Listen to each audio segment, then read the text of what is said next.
great timing for us. No, it is. The whole thing Because is good timing for us.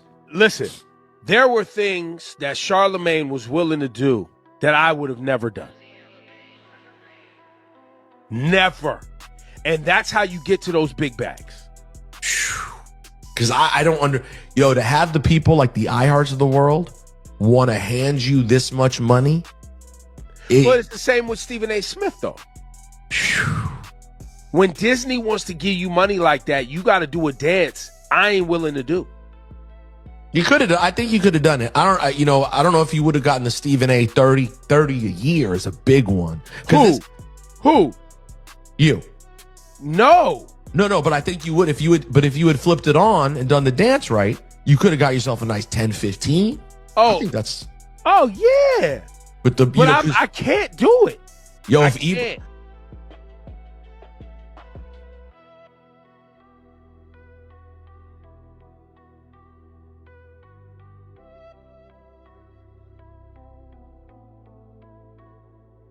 Let me set the scene. A black man secures a $200 million media deal, life-changing money. Now, you'd expect applause, right? Cheers, flowers, maybe even a parade. But instead, a familiar pattern creeps in. Nitpicking, side-eye, and that subtle, slick commentary. Why is it when someone from our own circle wins big, critics come out the woodwork? This isn't just friendly banter. It's what sociologists call in-group policing, when community members enforce unspoken rules by shaming or questioning each other's success. Think of it like crabs in a barrel. One tries to climb out, others pull him back. Now you might be thinking, aren't people just holding each other accountable? There's a line between accountability and envy, and too often that line gets erased when serious money enters the picture. What starts as public analysis quickly feels like coded resentment. Ask yourself, are they critiquing for improvement or criticizing to soothe their own egos? Here's the twist. This isn't just about radio folks or celebrities. It's a mirror for how society responds to black excellence and unprecedented success, showing us more about the critic than the achiever. Let's zoom in. Ebro and Charlemagne, two heavyweights in black media. On the surface, it's just business rivalry, right? But scratch that surface and you see a psychological principle at work, relative deprivation. That's when someone feels less satisfied, not because they have little, but because someone else has more. Now, you might say, isn't competition healthy? Sure, but there's a difference between healthy competition and veiled envy. When Ebro throws shade, is he really critiquing Charlemagne's methods? Or is it about missing out on that $200 million bag?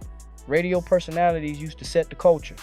Now, new media voices snatch those headlines and checks. That's not just a change in income, it's a loss of status, or to use a technical term, status displacement. Let me tell you a story. Back in the day, DJs decided what played. Now, a podcast episode can shift the whole industry overnight. That's enough to make any OG feel a little salty. When you see long-standing hosts critiquing the new wave, ask yourself, is it genuine concern or discomfort watching the reins slip from their hands? Now, let's talk about 50 Cent. Ever notice how he never just posts for fun? Every public comment is a chess move, a form of industry signaling. In economics, signaling is when someone sends a message to influence others' perceptions or behaviors.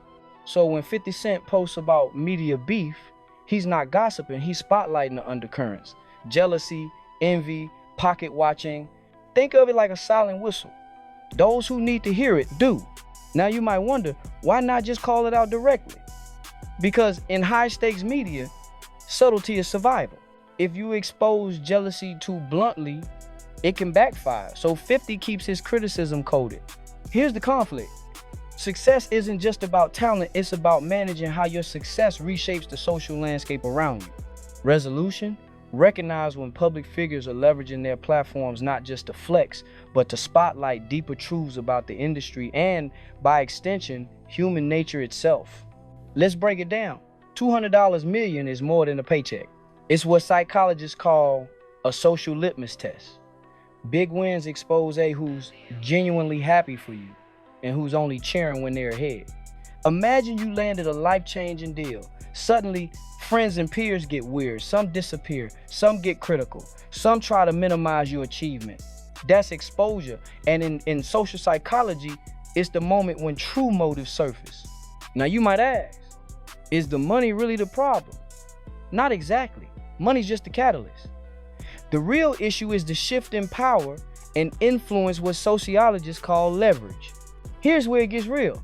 That kind of win forces silent supporters and hidden haters to reveal themselves. You see who wanted you to win and who just wanted you to stay in your lane. Moral of the story, big bags don't just buy houses, they buy clarity. The more you win, the clearer your circle becomes. Finally, let's talk about moving from hater energy to respect. Charleston White calls it out industry jealousy wrapped in intellect. That means criticism dressed up as thoughtful analysis, but fueled by resentment. So here's a rhetorical question. What does real support look like? Is it silent? Is it loud?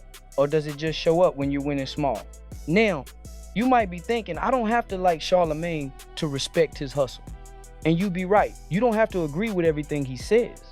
But $200 million doesn't come from luck. It comes from leverage, from building a platform so powerful, the market can't ignore you. In negotiation theory, that's called bargaining power. When you got it, everyone else's opinion matters a little less. The real lesson? Check your intentions before you critique someone else's win.